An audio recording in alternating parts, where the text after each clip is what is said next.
That's how this works. Unless they have something else in store for us, which I can't even imagine right now. But I can imagine an Invoker in this game. T-Gov, what do you think, buddy? Ooh, I mean, Tundra's lineup is a little bit scary in the sense that I think it's weaker this time around. You know, they picked the Visage into the Bristleback. Bristle does pretty well against that. Yeah. CK needs a bit of time to come online. There's a Lesh, the Oracle. This is the lineup where Liquid, their aggressive style can actually run over Tundra a little bit more. They don't have enough wave clear that they've had in previous games to fall back on. And that's how they kind of kept themselves into game 1 and win game 2, right? It's that non-stop wave clear for half an hour. Yeah, this will be a difficult game for Tundra, I feel. I mean, having said that, though, I think, for me at least, go on. Visage, if I had to pick one team that could pull off a Visage against counters, it is Tundra. Not just because of 33, but because of their beautiful coach, AUI 2000, a very legendary Visage player himself. The fact that they picked it into Bristle, like you said, is weird, but I'm going to give them the benefit of the doubt on this one. And that's fair, because the benefit of the doubt is the fact that 33, of course, plays the Visage in a aura buying style. He's enabling his team, so it's less about hunting and picking off heroes where Bristle thrives at, because like you never get picked off by a Visage, right? Mm-hmm. So he's going to slot more into that supporting role, playing behind with the team, and not really looking to hunt people down. So I think game-wise, very much will be fine. In regards to lane and the poke that you have, Bristle should do perfectly fine. But it will be a true test on how Tundra synergizes their hero together to bring the most out of them, because like we already mentioned, there are a couple heroes that don't have the best matchups, right? CK into Leshrac, Visage into Bristleback. This Invoker pick, he's going to have to do a lot of carrying to unlock his heroes to play the game. Now, do you see any different type of strat? Like we've talked about this in game 1 and 2, the strategies between both these teams have been drastically different. Liquid kind of snowbally, want to just fight constantly. Tundra avoiding fights, split pushing, just waiting for their timing and then pouncing, which we saw in the literal one fight that turned the game last time around. Do you see anything different with these lineups that don't really cater to what the playstyles have been thus far, or no, it'll be par for the course? It feels like it's going to be the same in regards to the Liquid looking for the fight, looking to play a more aggressive lane and break down the map. Because Tundra, you know, you got heroes like Dazzle, Invoker, they can easily TP into these engagements, turn the fight around, and I look to see Tundra be a very reactionary-based team until, like we mentioned, you have Armlet, Echo, BKB on CK, a couple more items, maybe like a Vessel, like a Skadi, etc. And then I'm kind of listing items, not on specific heroes. But yeah, I do feel like Tundra is going to be on the back foot and then suddenly be explosive once they feel confident. Okay. Looking forward to that, if that ever ends up happening. If that ever happens, oh god. I mean, game 1, it never happened, to be fair. So, they did stay in it for quite a while, but... Yeah, and the key thing is on the mid lane, you already see the Invoker with his build going Quads Wex, going for that Urn, looks to be the Vessel. Of course, Oracle will always be able to dispel it. Ooh, Soul Assumption, Boundless Strike, not quite enough. Soxa, will he find the range? Well, First Blood ends up going the way of Liquid, but they do find the kill with the Soul Assumption eventually, as Skeeter bot lane drops. Man, that's a lot of kills in a short period of time. But that's one core for Tundra. I guess it's one core each. The key thing for Tundra is their lineup, they thrive on level 2 advantage. We see it in top lane and bot lane. Sure, the first one goes to Liquid, but Dazzle, CK, these heroes, even like Visage and Monkey King, once they have that second point, be it the Solar or the Stun or the Spring, like there's so much ability to find kills. And then Tundra just utilizing it quite nicely to find them. I think for Liquid, their side lanes, they grow much stronger with time, where like one cheap laning item plus a couple levels, they're going to be able to just exist. Coddle just spamming down the waves, pushing it out. But it is a different CK game in regards to against Coddle. You have to sustain. You will always farm pretty much every creep because Coddle doesn't deny. He just shoves the wave. So this will be a very farm CK, not like a recovery one that we had to see in previous games. Well, I will say, I know the panel kind of touched on this a bit, but Invoker, it does feel like a really good Invoker game, especially with Quaswex. Mana burn against heroes like Bristleback, like we see Boxy get off the dispose. Illuminate comes in, deletes. Sorry, Snake King and deletes Boxy. Is he going to just run him down? Will he actually drop here? Illuminate, not quite up yet. 20 mana short. Health Salve. Might try to turn this around, in fact, as Soxa ends up dropping on the other side, but the Shadow Wave from Snake King is there, along with the Tango. But the mana burn, we talked about the Midas in game number 1. That was on a Faceless Void, and they still kind of kept afloat, and that's kind of a standard build here. In addition to the Spirit Vessel, are you expecting that? I mean, Spirit Vessel against this lineup sounds unbelievably good. 9 though. Yep, he's going to get Split Earth. Nice body blocks. And blocks from Boxy. Doesn't look like they'll be able to do too much more, but 9 is extremely low. We'll get that regen thanks to the Quas. Snake King looks to survive bot lane. Yeah, I feel like this for the Invoker. You kind of want to go...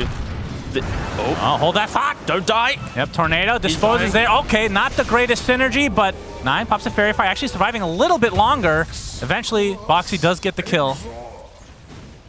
Yeah, I was about to say for this Invoker, he wants to get a Vessel as quick as possible, find a couple kills, and then get the excuse to get the Midas to be able to scale into the Invokers that we often see. If you can't get the Vessel early enough, then a quick, let's say, the Shroud on Leshrac plus a Yours or a BKB, Bristle naturally goes Ags BKB. Oracle, good position, it can just remove all of this. Bot lane, another Dispose coming out, Illuminate after the Shallow Grave, but Snake King sidesteps it. Now we have the turnaround, Skeeter. It's off that Reality Rift, focusing on Boxy now. Another Dispose comes in, and the rebound away for Boxy. Looks like he's fine, but the Chaos Bolt will end up proccing. But in the tree line is Zai, who's going for another Illuminate. Snake King does not sidestep, but it's not enough damage regardless. He had a range. Man, a lot of back and forth in this bot lane. Another Illuminate coming. Snake King looking to dodge. Another raindrop. He's down to 3. He had the full charges before this. Poor little Snake King. He's just staying here for one more hill. Poor young lad. And a lane like this really shows the power of the salve changes as well. Can't really just salve your carry. But also the power of Dazzle CK, right? Like, against any other lane, this carry and support would be fully removed. They've got good mana resources to be able to keep the heal up, but also they bought this double raindrop. You don't see this often where teams will prioritize raindrop, of course, against Keeper of Light, even like the mid-Storm Spirits back in the day. A casual raindrop can just destroy a lane, and you can feel Zai a little bit. It's like, I kind of want to be killing them right now. Like, they're full HP still. His salve's going to get canceled, but there's the instant dispose. Yes, good dispose. Boxy keeping Zai alive. Man, this is a really tough combo to go against. I mean, the fact that, dispose, we've just seen how impactful it is in general on whether it's core or support, but the fact that the support, in this case, Marcy, the strengthening is unbelievable. Like, she's so tanky just right off the bat. It's one of the heroes that was a core to start with, but then it's been nerfed into a support, but the aspects of the core are still there, right? So it's one of those hybrid doubles. Yeah, very unfortunate. Kind of like Dawnbreaker. True. I mean, all the new heroes are kind of tanky, obnoxious mobile heroes. Yeah, that's a good point. Didn't want to go down that road. I mean, Dawnbreaker's cool, though. I like Dawnbreaker. Marcy, maybe a little bit of tuning is needed. I'm not sure. What do you think about Primal Beast, though? I love him. You do? I love these strength heroes. What can I say? It's another one, actually. It's it's all 3. They're really up my alley. I like heroes with good ags and shards, and Marcy's are too confusing for me. So I'm like Soxa, just he not agrees. interested, you know? Just delete it. To be fair, though, don't forget, we didn't mention the previous cast, but it is the 5-head play, right? If there's an item that you don't want, just delete it so you don't have the net worth cheaper buyback, right? Yeah. Like, if you don't want to have the upgrade to a spell, don't just pick it up anyway for, you know, for memes. Think about your net worth. If he's not going to use it, he's not going to use it. It's just plain and simple. Soxa, man, we're speaking of, will be disposed, and Insania gets credit for that kill. I feel like his KDA this series has been higher than normal, getting a lot of kills. He's popping off. He's also played some pretty good heroes to get those kills, right? Oracle, Winter Wyvern, they're some of the better heroes to snipe a kill. Oops, sorry, got the curse. Yep. Stole the kill, boys, but Insania having a pretty good series. 9 looks like he's going for Witchblade, so might not be seeing the Midas. Or the Vessel, actually.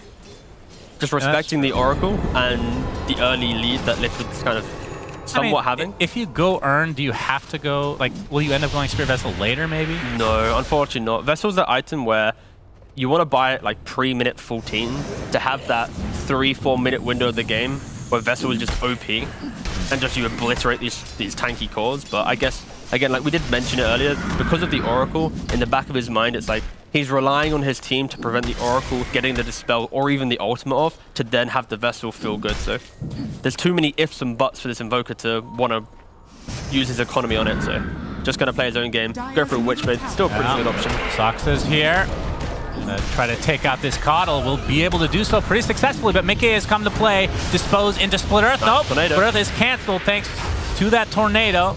So they might still have the run around here as Skeeter will be dropping to the right click of Boxy of all heroes. And that is the concern Tundra will have now for the next 10 to 15 minutes of this game. Outside of pickoffs, if the Leshrak's on the CK has issues. If Bristle's on Visage has issues. So now you're hoping that Dazzle, Invoker, and Monkey King can kind of put the jigsaw together to provide a big enough fight to get them away, to expel their mana, to prevent Bristle from feeling confident. And it's a tall order to ask for.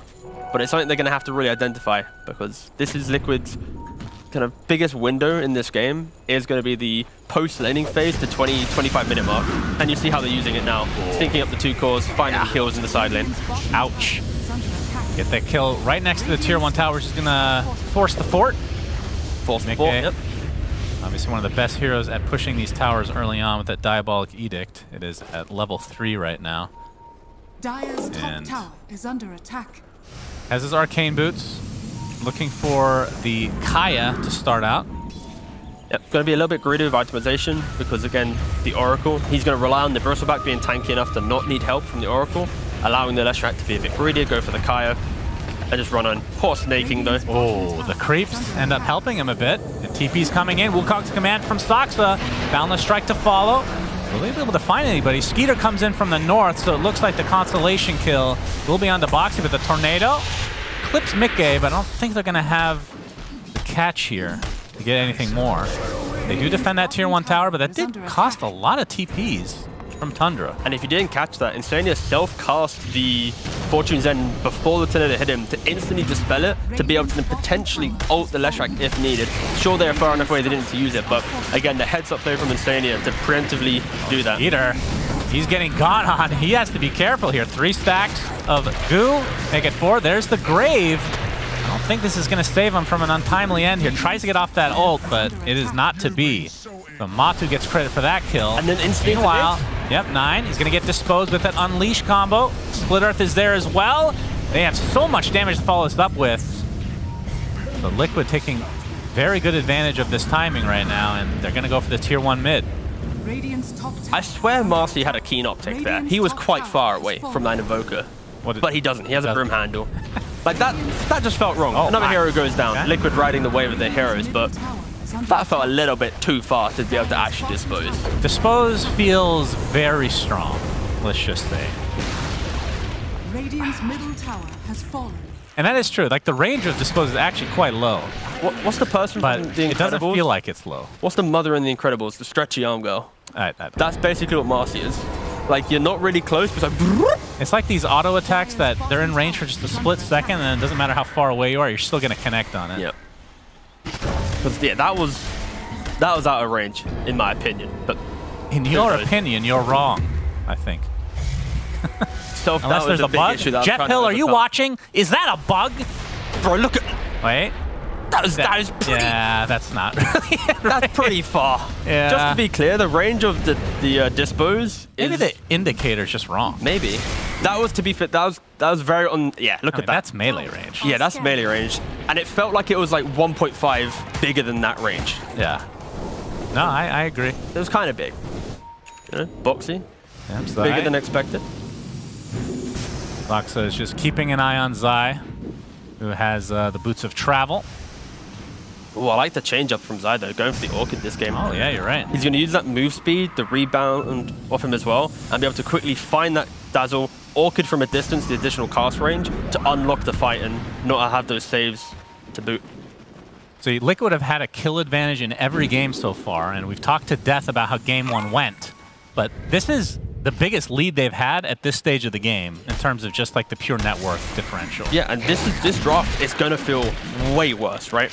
Because you have this Ags rushing Bristleback. When he buys that, he could even look to go Roshan pre-Ags with the goo and the team being ready if Leshrac is able to get an item. But realistically for Liquid, they're going to use this point in the game to hold a strong position, then farm up the BKB on the Leshrac, the Ags on the Bristleback, and that'll be the go time. If anyone enters their territory, they're going to clean up some free kills. For Tundra, they can't really amass a fight right now. Yeah, love the aggression there. Looking for that Split Earth. He'll find it, and Matu's in the area as well. But you can see Snake King has the great... Okay, never mind. not going for the grave. So that's going to be a second kill coming out for Liquid across the map. Obviously, much more valuable kill there on the CK. But Liquid feel like they're just snowballing big time. They're doing exactly what they did in the previous games. They find a kill on a key core, and they instantly identify they need to go to their own jungle, because naturally in Dota, right, if you're playing one side of the map, the other 50% is occupied by your opponent.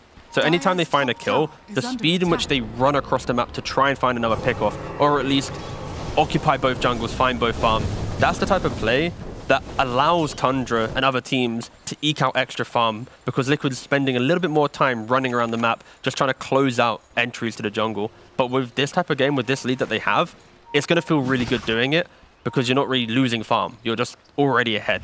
Yeah. And Matu, like you said, about 1,000 away from finishing Ags, and we'd expect Roche to come shortly after that. And it's like Tundra, I mean, they have the Wraith Pack now on 33, but what other timings can they even afford to wait for, if that makes any sense? CK is still very far away from his Echo Saber. The timing, just on the armlet right now. The timing right now for Tundra is probably contesting Roshan in the hope that Oracle's out of position to enable a jump, have a Wraith Pact in a nice position behind a tree that doesn't get killed off. But again, I also feel like if you're Tundra, you might just want to dodge that Roshan fight, give them the first Aegis, skip more waves, and wait. Because if you just look at the CK, his items, they don't really reflect a carry that wants to run into a Leshrac right now. Yeah. I don't think you've ever wanted to see a CK with armlet into Echo. Tundra kind of needs to do what they've done in the previous two games. Just that is get waves and hope. Liquid don't really have a great Roche killing team. It's just Bristle. Yep. And on the other side, Tundra, I mean, CK did get nerfed, so not going to be quite as good against Roche, but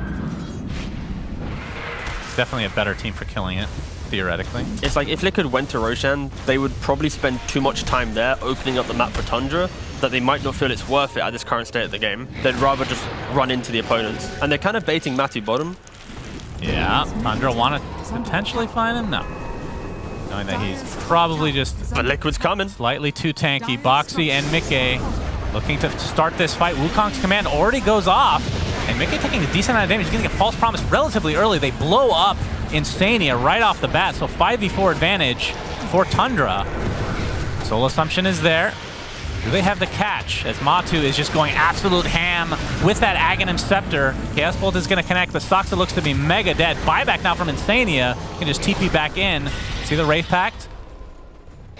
On the outskirts of this fight as 9 getting chased.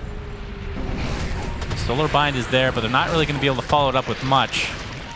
So it ends up being a 1-for-1 with the buyback coming out from Insania. Although Skeeter's still getting chased.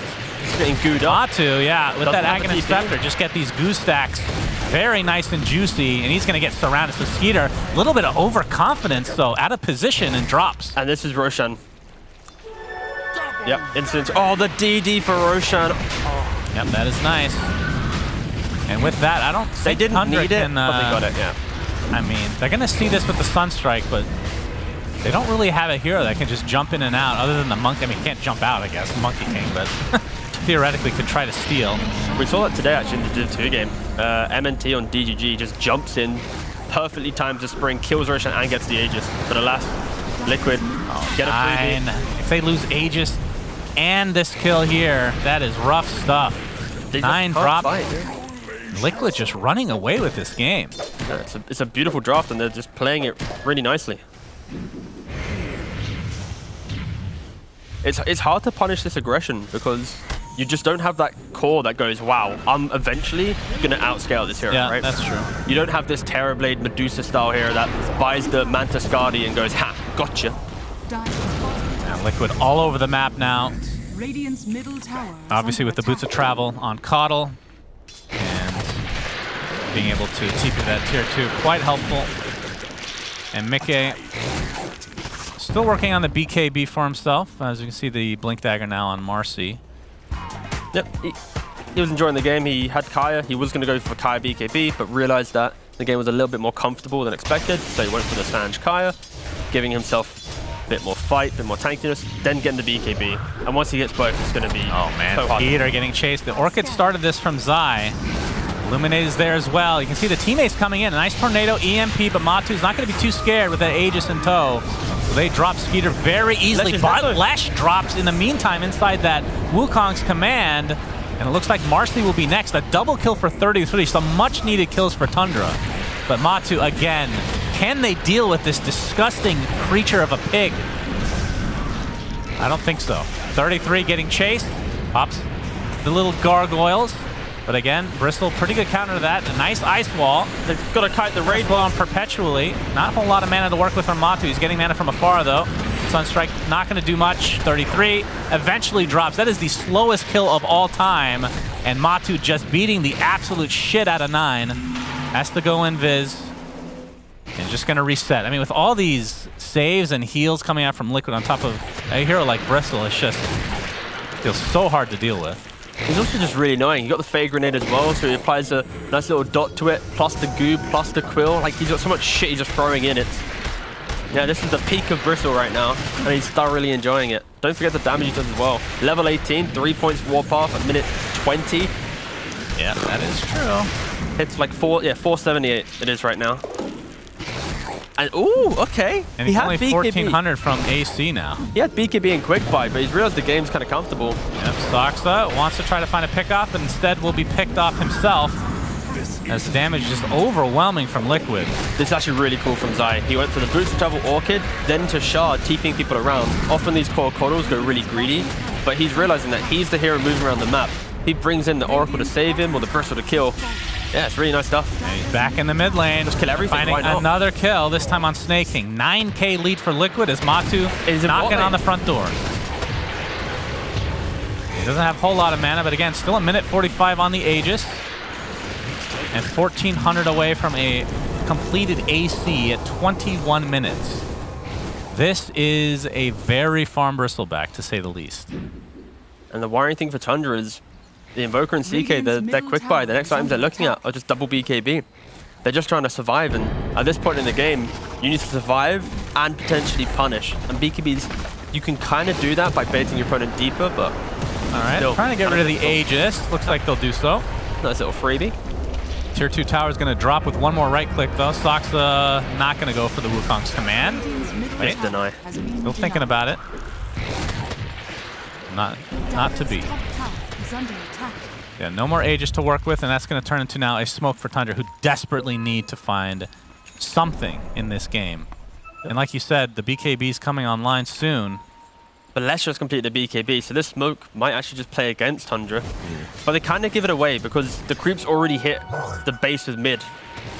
So, kind of he's going high ground. This could spell his doom inside the Wukong's command, but the dispose save! Mickey ends up popping the BKB, and that means Tundra has lost their advantage on this high ground fight. That would have been a huge pickoff, but Marcy, right place, right time. God, it's so hard to play this game, actually. If you jump a call, there's either an Oracle saving or the Marcy saving. Really nice stuff there. Make it very optimistic, just running on in. I guess he wasn't ready for that smoke gank, but beautiful. Look at that. Yeah, that is nice. And now the AC completed on Matu. I mean, does Tundra even have a hero that can go for a break? I mean, Silver Edge, I guess, on CK? Is that like the best you can muster? Later down the line, yeah. We can fast forward the game 15 minutes. Yeah, and he has to get his BKB first. Yeah. He just completed the BKB, but now we want to see a Skadi, we want to see a Silver Edge, we probably need a Shivas as well, on maybe another hero. Like, there's so many items that Tundra need to feel comfortable in this game. Uh-oh. Yep, that's the instant dispose after the blink, and Dazzle is done. 33. Ends up getting a couple stuns on Matu, which has been pretty much the only thing that has even remotely affected Matu this game, it feels like. Then he chases he's getting stunned constantly, but they just don't do any damage. I'm just looking at the minimap for Liquid. Just every time they find a kill, there's always one hero just instantly TPing back. They're not just waiting around, holding a high ground area. I've said it a lot, but it's just really fun to watch. Yeah, the brawl heavy. I mean, it's funny because it doesn't feel like... Oh, they're setting up on top. Okay. Let's see if it works out. Invoker. Oh my god! Yeah. How is that enough damage? Jeez.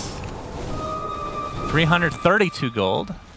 He took 2 right clicks for 340 and 1 blast 530. 530 blast. Wow. Like 1 click, 2 click, bam! Look at that. But that's again, that's the speed in which Liquid is playing. Every pickoff, they're on the other side of the map. But just again, look at the minimap. Tundra, they need to potentially punish this. Liquid is playing every quarter of the map right now. Oh, Mickey. But how do they kill a BKB Leshrac? Or a Bristleback? Yeah. They're miles away from being able to do it. Just look at the net worth disparity. Like Invoker, 8.4k. Invoker likes stale games, but Matu's kind of out on an island by himself. He is inside that Wukong's command.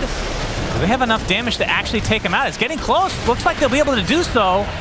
No reinforcements for Liquid. That is a huge kill for Tundra. They had to punish it. Like, of course, we see the perspective of everyone, so we know that Matu's by himself, or at least they're playing every part of the map. Yeah. But Tundra, like, if you don't try and find the opportunity of greed on your opponent, you are just going to allow Liquid to build a 10k, 20k, 30k lead. So I like the fact that Tundra, they still go for it. They're not just going, guys, dodge the Bristle, he's too farmed. They are kind of seeing through Liquid's kind of play style. Yeah, I think from Matu's perspective, probably a semi-bluff, right? Like, feels like, oh, there's no way he's alone. Yeah. Kind of mentality. And also for Matu, he's probably like, I bought AC, should be with my team. If you bought BKB, that plays like godly, right? Forcing 5 heroes onto him, BKB runs away, team probably TPs in. But because he's gone for the AC to be with the team, it does give an opportunity for Tundra to make that pick off. Yeah, box it. Okay, Balance Strike not going to connect. Was going for Insania, the 2-for-1 special. Might not even get 1, though. So a little bit of miscue here from Tundra, who have looked extremely good this DPC season. And again, if they lose this game, then that's their first loss, and that means nobody's undefeated in 9. Oh, has to BKB EU. to run away. Yeah, BKB from 9. Looks like he's fine. No basher yet from Boxy. Obviously, this is support, so probably won't see it. You are right now. He's queuing up the Aether Lens. Not sure if he needs it, though, you know. Yeah, the game is kind of coded to not need it. Yeah, that's true. This is where, like, NetSuite, they're like, whoops, the cast range was meant to be 100, but we actually it was 1,000, whoopsie. Sorry. Just fell asleep at the keyboard there, sorry, like boys. that tiny patch note for TI that never happened, right? The doing too much damage. Yeah. Oh, that was a good one, yeah. Did you see the Darks when 7.31D came out? Like, Darks' vacuum did like 10 damage. 100. Yeah. That was a good one, too. Yeah, it's just, you know, 1 digit off. It's good. It happens. It does, yeah, it's alright. That was a beautiful game. Sometimes these things happen. Honestly, it just makes Dota way more enjoyable when this happens. You see that little petty Darks here player? Why is my vacuum not doing any damage? Like, that's your fault for picking Darks here. Yeah, that's true. Punish them. Yep. Punish the Lyricals of the world that spam that hero. Lyrical's too nice to punish. Orchid, that's true. And 3-shot by Matu. And the Tier 2 tower in the top lane will fall. And now Matu's going to be way more happy with his AC pickup. He's with the team. He knows he can't die. He's got the AC for the minus armor on the towers, for the Leshrac. Yeah. Clubbing down the lanes. Yep. And he is virtually unkillable. And for the first time, Skitter's able to actually get to the enemy jungle, use his ultimate to skip 2 waves, kind of emulating the TBs and the Nagas. And that is going to cause some kind of frustration to Liquid. When they beeline it down 1 lane, if they aren't bringing another lane with them, it's going to get pushed out by the Invoker. It's going to like annoy the Deathfall a little bit. So that's why you see Liquid respecting what CK's done, reset back to their side of the map. And realistically, they want that second Aegis. This will be the Aegis where they start diving tier 3s. Yep, I agree. Thank you. Matu with the full stacks on Warpath does 350 damage plus his base 150. That's 500 damage for each hit. That's a lot of damage. Now, the question is, 25 towns, what do people go on this? Because I feel like getting 250 extra damage is kind of a lot. Yeah, you got to go left side. You got to go for the Warpath damage. That is a lot. Back in the day when you were some Quillbot and... Oh, they're going to find the Monkey King, Saksa. Oh, might be getting saved. No, there's no way. Matu, okay. Might not want to go high ground, though. Still respecting a bit. Shows it's back to the high ground. As Mickey showing off that new Aghanim Scepter with Annihilism. Just taking out the gargoyles. God, how annoying is that actually? Leshrac Bristle together. Bristle stands and hugs his Leshrac. Leshrac uses Ags for Nihilism. So then you can't right-click the Bristle. So if there was a Silver Edge in the game, this Leshrac just needs to go Ags Blink. Jump on top of the Bristle when the Silver Edge break comes out, and then you can never utilize the break correctly. Yeah, that's true. It's kind of a powerful combination, in theory. And then you got the Cuddle with the Bristle combo, the Oracle enabling either of them. Yeah, this is it's a really annoying lineup if you're behind, just because there's so many things you need to tick. Did we lock down Oracle? Have we broke this Bristleback? Have we run out the mana of Leshrac? And that just went down in, wow. And now he's got a hairball. Well, he will in a moment when he consumes the shard. So that's going to get his stacks up even faster. And obviously, like we talked about, the next power spike for him is level 25, which I don't even know if we're going to get to at this stage, because they can just go high ground now. Paladin Sword, is he actually going to hold that? Yeah, it looks like it. So he's going to get a little spell lifesteal and physical lifesteal. Very, very strong is Matu now, finishing off the tier 3. You have to treat the Bristle kind of like a Medusa, right? Kill everyone else and then hope to kill Bristleback last. Yes, the mana burn is there. Triple Meteor comes in into the Reality Rift. Matu is getting somewhat low, but again, still has that Aegis to work with. And everybody just running away from the Wukong's command, and Liquid just going to reset. One saving grace for Tundra is if they can hold out this game for long enough, CK is one of the few heroes that turns Bristleback around. So if they survive this push, maybe later on they can utilize that. But for now, it's all Liquid as they move into the high ground. Alacrity on the gargoyle looks hilarious, actually. It's like, where do we put the particle? I'm not sure. Mickey? Okay, he's going to potentially drop here from 100 to 0 instantly, getting absolutely punished. And that's with a Will-O-Wisp from the defensive side. I can't believe they actually got away with that. But Tundra, see if they can get any more, because that's not going to be enough to turn the game, because the Aegis still has quite a bit of time left.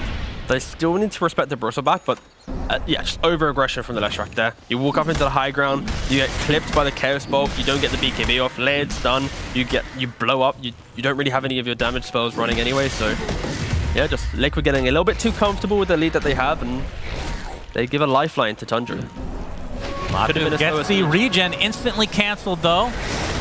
And Tundra trying to take advantage of the numbers here to try to get rid of this Aegis. The triple meteor comes in.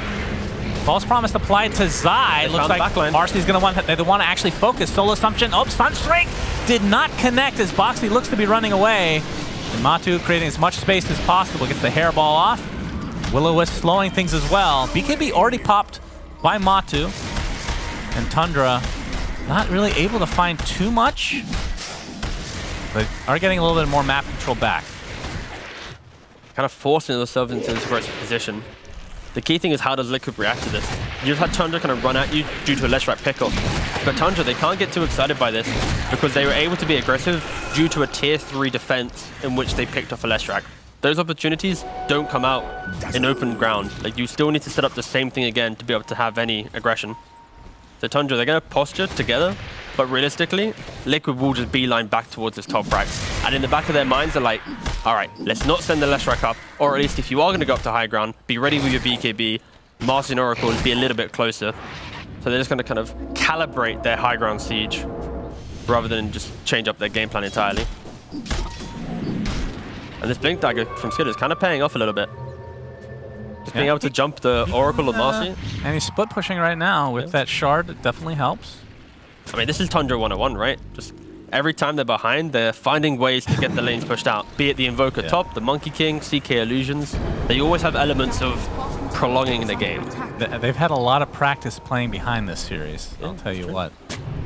All right, Liquid, they don't want to play this game any longer. They got 5-man smoke cutting across the map. Yeah, we'll see if they're able to find anybody, as the Will-O-Wisp is going to be activated, and if they can get 33, this is a really big kill. It looks like it's going to be quite an easy one. The Grave delays it. Oh, gets Force Staff, trying to TP out. Will be successful, though. Very nicely done. It's going to cost them snaking. No buyback for him. But again, look at the waves. They finally kill off a Dazzle, but mid's already pushed in. Top and bot, nearly towards Dire's side. Liquid aren't able to convert the Death Ball into objectives. Yeah. Very smart play from Tundra. But now you have the mid wave. 30 seconds though, Dazzle. Yep, Tornado. Ice Wall to try to slow this a bit. Not sure if they actually want to commit on the Bristle. Again, it's all delayed tactics, but with that wave, Matu can at least poke in the top lane. Gets that range racked. Sunstrike starting to do a decent amount of damage now. Again, without the Dazzle for another 8 seconds, they might just give up this Rax, but there's a Will-O-Wisp catching Saksa. Nice. 4-second stun, though. Definitely glass to follow. Looks like Soxa falls regardless. But Liquid, they have to be respectful. Aegis out in 3 seconds. B could be on cooldown for 30. Yep. If he had the BKB, he could look for the racks, but... Okay. Game has extended. To the next Roshan. Yep, for sure. Perhaps. Unless Tundra just beeline it into Liquid and die. Yeah, this game might last another 10-15 minutes. Oh, 33. Spots Mickey. Or is it the other way around? Zai is so freaking fast. Actually bringing in a teammate, but there's a Phantasm. Nice BKB from Mickey. Gonna dodge that Chaos Strike. And Skeeter attempting to TP out. Will be fine, but it doesn't look like 33 will find the same fate. And now the wave's in a good spot for Liquid. Oh, we have a Marcy shard. So Boxy apparently knows how to use it. Yeah, he likes it, yeah. I was thinking if there was going to be a point in the game where Boxy will, like, deliver the shard as Marcy to Saxo. That's hilarious. All right, well, with this opening 50 seconds of no Visage, and 9, again, just trying to split push, will be successful in that lane. But they have to worry about the mid lane now. As Matu. Oh, DK's just going down. We have the bash coming out. Skeeter is graved, but he's not going to be long for this world. Let's see if he has buyback or not. Getting quite low. Does have buyback. We'll have to expend it, I would think. Wukong's command. It's not really. Matu is just sitting in it and Why just not? Killing the racks. Not really giving any craps about it at all. And it's going to go for the top lane instead. Looking for the high five, but back will to not be mid on that. reciprocated. But the thing is, yeah, Liquid super powerful. They found a key kill on Visage, and now they get to just reap the rewards. Yeah, CK will have to buy back, I think, if they fight with Visage, who's back in 5 seconds, but they've already given up 2 racks now. So Liquid thinking that perhaps CK does not have buyback, but here it is. Finally used. Soxa instantly deleted, but he does have buyback as well. And now the disengage from Liquid. But Liquid have the outpush control, so if Tundra try and chase this, Liquid can still buy back and TP close into the fight. Tundra, they have to respect this. 33 with the Agnum Scepter, able to walk wherever the hell he wants.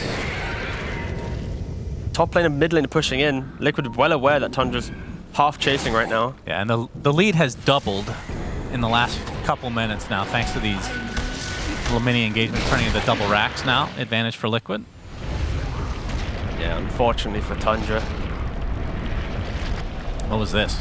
Is this the, that's the shard? That's the shard, yeah. Okay. So he jumps onto the bristle to then throw the bristle deeper, and that's how the shard works, yeah. That's what Saxo didn't want to use in the previous game. Yep, I think I understand how it works now. Tigo, thanks. So it gives Marcy 2 saves. It's just weird. I don't think that's necessary, but... Yeah, the hero is already pretty good. I was saying this the other day, like, Marcy's actually in a really nice spot, I think. I think you could maybe argue that Dispose probably could get fine-tuned a little bit to not be so good. But other than that, like, it just feels decent. Mainly as a support. I think the core is still trying to be found. It's been hotly contested, so... Yeah, that's what I mean. Like, when I see a Marcy, other than the move speed on the second spell, the removement of the first spell, the lifesteal on the third spell, and the quick punch on the ult, like, I kind of like where it's at. Yeah. You agree with me? I think I can be on board. What you're saying is, yes. Outside a complete redesign, you are fine with this hero. Perfectly fine. Okay, good. Yes. Good. Tundra need to redesign a way to defend their base because Liquid coming for that final racks. Yeah, one more right click. No more tier 3s are standing. Orchid not really going to sway Matu from getting away. Chaos Strike, but his back is turned. No Aegis, but 33 trying to backstab, but he is going to get turned around on and dropped immediately. Matu pops that BKB, gets the bash, trying to take out Skeeter. Nice grave though. Matu, he's false promised. How much damage have they done? Not much. He's full HP again. And, all right. They might find the Marcy though, but again, this is going to be mega creeps. Just a couple more right clicks from Matu are enough to ensure this likely will go the way of Team Liquid. A big Illuminate comes out. Matu can just dive the fountain if he wants. He's doing just that. Oh, has to be careful though. It does more damage over time. Triple kill, ultra kill for Matu. He wants the Rampage into the base. He goes. Rampage, Mr. Matu. Very happy about that.